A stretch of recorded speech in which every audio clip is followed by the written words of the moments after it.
Welcome back. So as we've talked about the funding landscape, determining our capital needs, how investor thinks about approaching an investment meeting, how we can build an investor pitch deck and think about market size, not just from the top down, but also from the bottoms up, incorporating elements of unit economics, where we think about the number of users, the acquisition channels, the cost of acquiring a user, retention, average revenue per user, and how this implies a lifetime value and how we can keep that lifetime value greater than the cost of acquiring a user.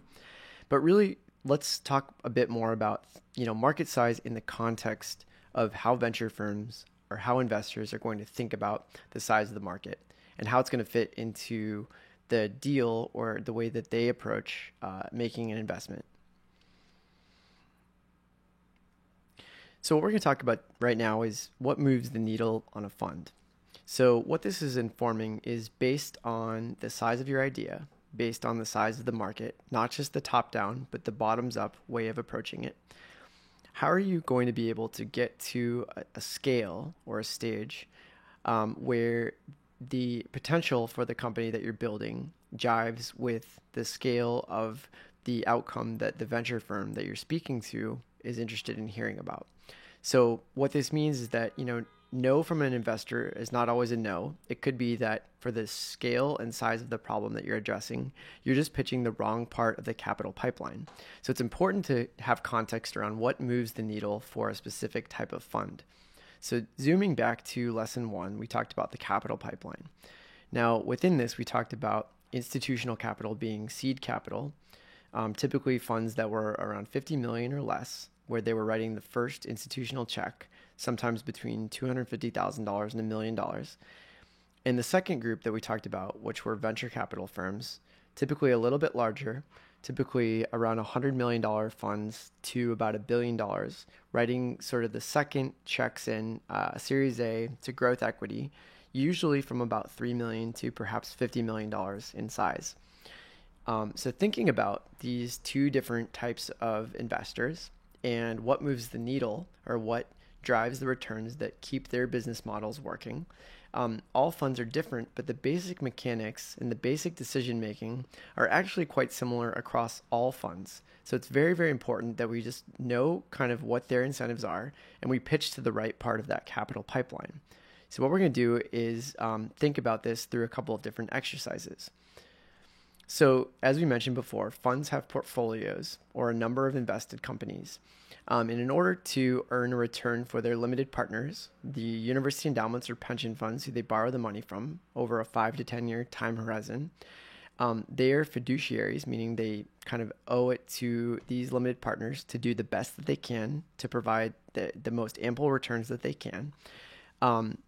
They need to own enough of each company that when some fail, those failures are offset by other companies that they own a bit more of that are successful. So what this means is that they typically have an ownership target. So every firm, depending on whether it's a seed firm or a larger venture capital firm, they all have ownership targets, and those ownership targets vary based on the mechanics of the fund. But for one example, let's walk through. Let's say that for most typical venture firms, it's different for seed, but say for venture capital, the typical ownership target is something around 15 to 25% of the equity of the startup would be what they're targeting to own by making an investment. So let's make an assumption and let's call it 20%. Now let's make a few more assumptions. Let's assume that this is a fairly large venture capital firm. This is a typical kind of New York or Sand Hill Road, Silicon Valley venture capital firm that's about $500 million in the fund. So let's make an assumption that, for the general partners in this fund, the way that they think about investments is that 10% back to their fund is some amount of money that, quote unquote, moves the needle on the fund. So in a dollar amount on a $500 million fund, 10% of that is $50 million. So a $50 million return to the fund off of an investment would move the needle on that fund because it would return 10% of the total value of the fund. And let's say this firm has a typical ownership target with each company, each investment that they make, of owning 20% of the equity of that company.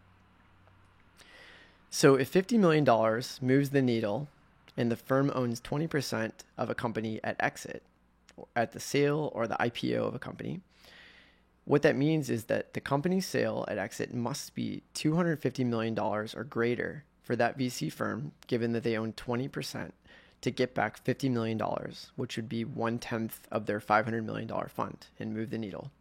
So, the venture firm is going to be thinking about these things in the context of they need to see a $250 million outcome if they own 20% to get back $50 million, which is 1/10 of the fund size that they have.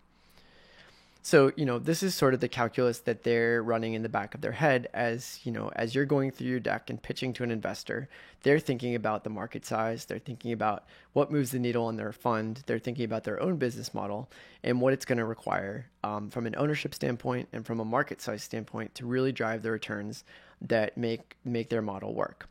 Now, ultimately, if it's a WhatsApp or a Facebook scale opportunity, these are things that drive returns on any fund under the sun.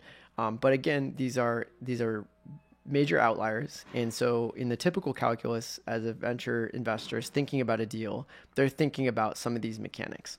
So it means that if you're pitching to a $500 million VC firm, you should really know that they will only have, kind of clear interest across all the general partners if you can demonstrate a clear pathway to a $250 million exit or greater. Right, where their 20% ownership target would amount to a $50 million return to their fund, which would be 10% of their fund. And that would, drive what they would consider to be moving the needle on that fund.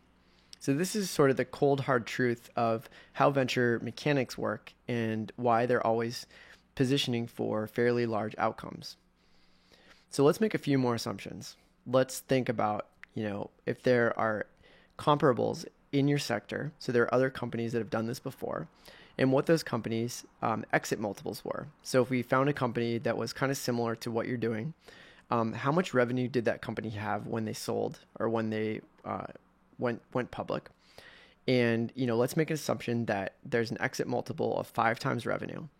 And now we already discussed that in order to move the needle on this particular $500 million venture firm, we need to figure out how to get to be a $250 million business. And if there are comparables in our space that say that there are exit multiples of 5 times revenue, we can basically assume that if we can get to a $50 million revenue target, we could potentially be a $250 million size company, which would then move the needle on the venture firm, and they would probably have interest in making an investment. So what this means is that if we can show a really believable pathway to $50 million in revenue over the next 3 to 5 years, or some period of time that's believable, then we can also show that the comparables in the space have demonstrated, 5x revenue multiples.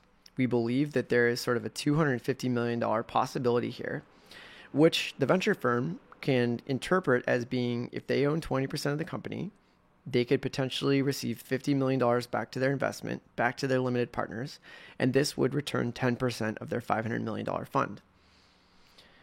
So this isn't a target, but this is a baseline for conversation. So this is the kind of calculus that we should be thinking about as we approach different venture investors, as we think about the size of the fund and where they fit into the capital pipeline, how big our idea is, and how we can position our idea best to get in front of that investor and prove that the market and the technology and the team has the ability to scale into something that can actually earn a return for that investor. Because ultimately, as well as driving truly fundamentally game-changing technology and investing in incredible teams for the future. Ultimately, venture firms are businesses too, and they raise money from limited partners who usually are university endowments or pension funds, and they've got to earn a return for those for those limited partners to whom they are fiduciaries. So the key takeaway is that moving the needle on a big fund is very, very hard, and it takes driving significant revenue for real outcome. But what that means for you as the entrepreneur, as the owner of your business, is that you need to determine what size investment partner is right for you, and you need to pitch to that part of the pipeline. So it could be that given the scale of your idea, the $50 million revenue outcome doesn't seem feasible, or maybe it does, but to know the context of what's going to move the needle on a $500 million fund, and to be able to know that $50 million in revenue is probably a safe bet that is required in order to really, really drive the excitement level of that venture firm. That it just means that there might be an earlier part of the pipeline that you should be pitching to first before going to those type of firms. So as a market size exercise, building on this section, if you were positioning your startup with a path to $50 million in revenue, how would you think about this? So what's the lifetime value of each customer minus the acquisition cost? What's the contribution of each new customer? So what's this contribution margin? And how would you acquire these users at scale? So think about these various inputs from the top down and the bottoms up market perspective, and think about what it would take in your particular industry with your business to get to something like $50 million in revenue. Is this possible? It's fine if it is, and it's fine if it's not. All this means is that you should be pitching to a particular part of the capital pipeline that makes most sense for you and is in the right place where the scale of the opportunity that you're providing is also in line with the size investment that's going to drive a return for the venture firm that you're talking to. So thanks so much, and we'll get back into this in just a few minutes.